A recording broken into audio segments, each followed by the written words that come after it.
I also urge you to go on Facebook and Twitter. Facebook is Coffee Break with Teej. Type that in the search bar. I'm the only one in the world I'll pop up. Make sure you add me. Make sure you like the page so you can chime into our conversations via Facebook. Or if you're on Twitter, type in Teej Grant and you can tweet me and you can engage yourself in our conversation that way. Also look up for the relaunch of Extract Magazine next month in September. So I'll announce the exact date when the relaunch will take place. And so make sure you stay tuned to my Facebook page and my Twitter for that as well. This morning, I have a special guest on this Wednesday. I get to see this guy probably once a month, twice a month maybe if I'm lucky. He's my father and his name is Apostle Anthony Grant, and he's in town for a minute. You know, I would be on my best behavior, but he has known me for 29 years and I'm a chip off the block, so he knows how I am already. So good morning, Apostle. How you doing this morning, man? Good morning. Good to be here, man. It's good to have you in the studio. I know a couple people. They was like, I wonder what kind of parents he has, man. You know, he misbehaving on the radio so early in the morning. So yeah. you know, now they get to finally meet you. His parents must be troublemakers, right?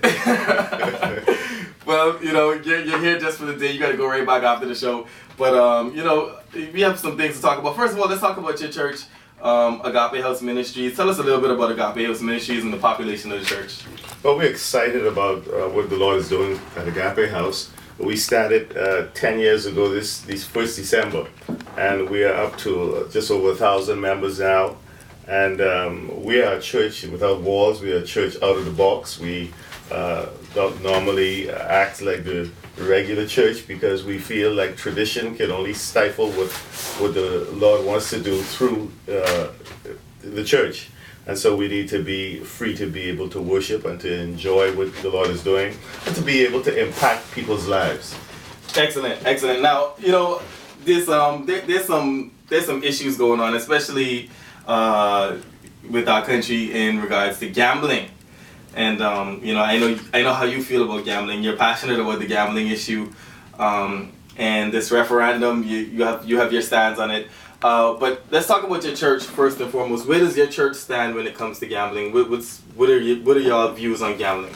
Well, definitely our church is totally against gambling. We the last time this demon raised his ugly head, we actually did a petition to the government, and on those days we were able to seat about 300 people in our sanctuary, and in 2 services we had about 600 signatures of people signing saying no, we don't want it. Right. And so our people stand against it. Good. And you know, just so they know, you've been active in the community when it comes to other national issues for a long time, even before you had Agape House Ministries. So you know, the question they raised to a lot of pastors, they said, you know, our nation has a lot of problems. We have crime, and we have debt. We have all these things going on in our country, but the church wants to target gambling. How would you respond to those people that says that the church is not worried about crime or other things, they're just worried about gambling? Well, you know, they're right that we are faced with a lot of problems. And if you're faced with so many problems, why are you going to look at making something legal that will create more problems? We feel like we ought to be looking at eliminating some of the problems. And, you know, there's money around, right, in the government. If we were to manage the money that we have better. I wrote an article about a year and a half ago called Stop the Bleeding. If the government can stop the bleeding with the corporations that lose millions of dollars a year, right, we may not be having this talk. This discussion today. Correct. And now, you know, they have a We Care Foundation, and the We Care Foundation basically, they put themselves out there to give back to the community, to help the community in different ways. Have you seen the ads ran on television about We Care? Yeah, I've seen 1 or 2 of them. And you know, my thing is, if we are going to legalize something that's now a crime, right? You know, only criminals are involved with crime, right?